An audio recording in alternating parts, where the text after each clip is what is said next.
Hello और नमस्कार। आप सुन रहे हैं किसान तक और मेरा नाम है प्रगति सक्सेना। आज हम बात करते हैं एक यादगार हिंदी फिल्म मदर इंडिया की, जो माँ, मातृभूमि और किसान के जज्बे को सलाम करती है। ये फिल्म न सिर्फ अभिनेत्री नरगिस के ज़बरदस्त अभिनय के लिए जानी जाती है, बल्कि इसने भारतीय संस्कृति, समाज और नैतिक मूल्यों के सशक्त चित्रण के लिए भी दुनिया भर में एक विशिष्ट पहचान बनाई।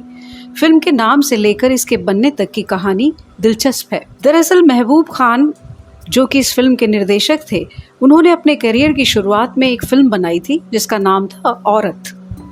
यह फिल्म अमरीकी उपन्यासकार पर्ल एस बक के प्रसिद्ध उपन्यास द गुड अर्थ और द मदर से प्रेरित थी। पर्ल एस बक ने अपना काफी जीवन चीन में बिताया था, इसलिए उन्होंने अपने उपन्यासों में चीन के राजनीतिक और सामाजिक बदलावों के बीच फंसे परिवारों और महिलाओं का प्रभावपूर्ण चित्रण किया। 1940-50 में भारत भी कई सामाजिक राजनीतिक उतार चढ़ावों से गुजर रहा था। इस सब के बीच फंसी एक किसान औरत के संघर्ष की कहानी महबूब खान को पसंद आई। लिहाजा 1940 में बनी औरत, जिसकी कहानी लिखी बाबूभाई मेहता और संवाद लिखे वजाहत मिर्जा ने। फिल्म ने ठीक ठाक बिजनेस किया। इसके बाद महबूब खान दूसरी फिल्मों को बनाने में जुट गए। उनकी फिल्म अंदाज और आन बहुत हिट हुई, लेकिन औरत की कहानी उनके मन में लगातार गूंजती रही। 1950 तक महबूब खान एक मशहूर और सफल निर्देशक के तौर पर फिल्म इंडस्ट्री में अपनी पहचान बना चुके थे, तो उन्होंने अपनी ही फिल्म औरत को एक बार फिर बनाने के बारे में सोचना शुरू किया। यह शायद हिंदी फिल्म इंडस्ट्री की अकेली ऐसी फिल्म है जिसे एक ही निर्देशक ने 2 बार बनाया, वरना अक्सर फिल्म निर्देशक किसी और भाषा की फिल्म या किसी अन्य निर्देशक की फिल्म को दोबारा बनाते हैं, जिसे रीमेक कहा जाता है। लेकिन महबूब खान इस कहानी और इसके मुख्य किरदार राधा से इतने प्रभावित थे कि वे एक बार फिर इस पर फिल्म बनाना चाहते थे। इसके पीछे एक अहम कारण ये भी था कि अब भारत आज़ाद हो गया था और अब इस फिल्म को और भी मुखर रूप से बनाया जा सकता था। दूसरी बड़ी वजह थी अमरीकी लेखिका कैथरीन मेयो की किताब मदर इंडिया।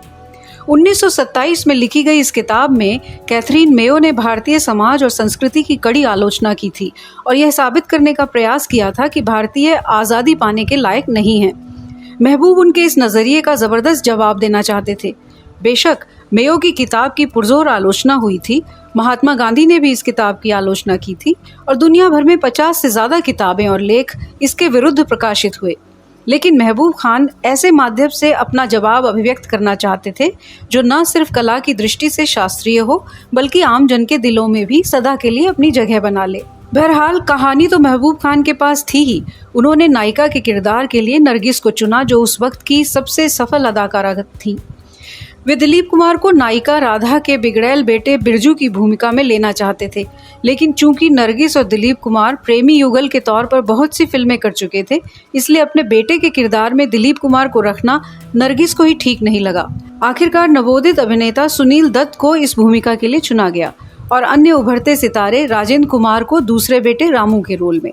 अभिनेता राजकुमार नायिका राधा के पति की भूमिका में थे और कन्हैयालाल विलेन सेठ सुखीलाल के रोल में।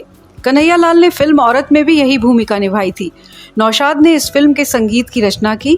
यहाँ ये भी बताते चलें कि मदर इंडिया में पहली बार बैकग्राउंड स्कोर के तौर पर पाश्चात्य संगीत के ऑर्केस्ट्रा का इस्तेमाल हुआ। बाद में यह हिंदी फिल्म इंडस्ट्री में काफ़ी प्रचलित हो गया।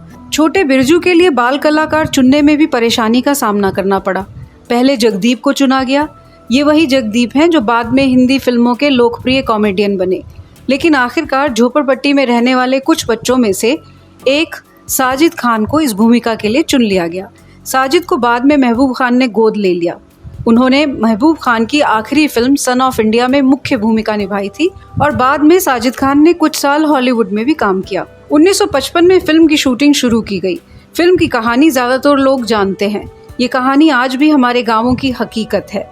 नायिका राधा नई नवेली दुल्हन बन ससुराल आती है, लेकिन उसकी खुशहाल जिंदगी बोझिल हो जाती है जब उसे पता चलता है कि उसके पति और सास को गांव के सेठ का कर्ज चुकाना है। पति शामू की दोनों बाजू एक हादसे में बेकार हो जाती हैं और वह हताश होकर कहीं दूर चला जाता है। अब अपने 2 बच्चों और सास का जिम्मा राधा पर आ जाता है। हालात उसके एक बेटे बिरजू को डाकू बना देते हैं। आखिरकार गांव की इज्जत और अपने आदर्शों के लिए राधा अपने ही बेटे को गोली मार देती है। फिल्म एक गांव के जरिए न सिर्फ एक माँ की कहानी कहती है, बल्कि एक मेहनतकश किसान और उसके देश प्रेम को भी प्रतिबिंबित करती है कि किस तरह एक बृहत्तर भले के लिए माँ और एक किसान अपने वात्सल्य तक की बलि दे देती है। फिल्म अक्टूबर 1957 में रिलीज हुई।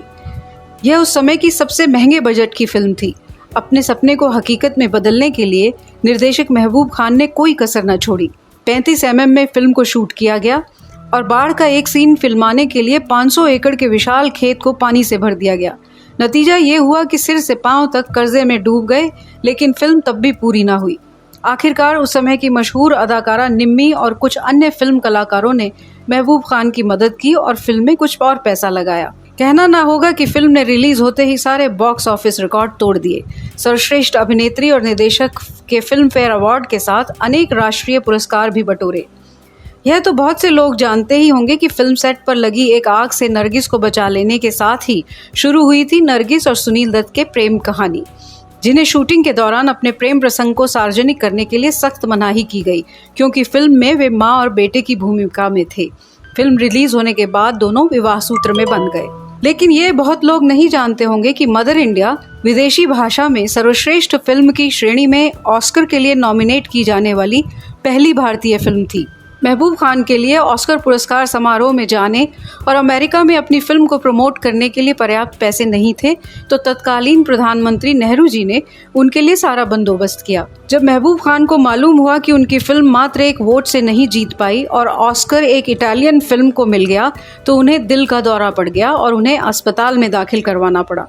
बहरहाल मदर इंडिया भारत ही नहीं बल्कि पूरी दुनिया के फिल्म जगत में एक विशेष छाप छोड़ गई। उसे कई भाषाओं में डब किया गया। राधा का किरदार हमारी बहुत सी फिल्मों में दोहराया जाता रहा और आज भी किसी भी मजबूत महिला किरदार के लिए राधा को एक आदर्श माना जाता है। इस तरह एक फिल्म ने एक किसान और माँ के निस्वार्थ प्रेम और अडिग निश्चय को अमर बना दिया।